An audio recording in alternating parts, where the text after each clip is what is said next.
Welcome to Tenor Tech, where I solve the problems you didn't even know you had. You begin by signing into Roblox and heading straight to Settings Security. Once done, confirm you can receive email or text on the contact listed. This is required to verify codes. If your phone or email is outdated, update them now in the Account Info section so you won't be locked out. Make sure you have your Authenticator app ready or a phone that can receive SMS. These steps set up the secure path for the remaining verification changes. Now you select the method, SMS for simplicity or an Authenticator app for stronger security. If you pick an app, open it, scan the Roblox QR code or type the secret key manually. This links the account.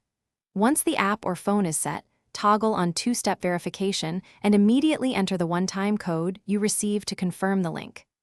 After confirmation, Roblox will display recovery options. Save them. This middle stage finalizes the technical binding between your device and the account.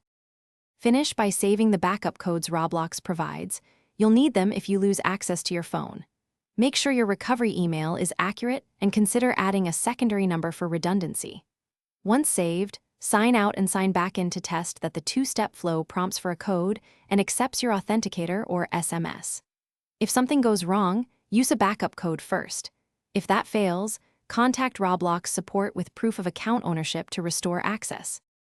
Thanks for watching. Subscribe to keep your life in tune.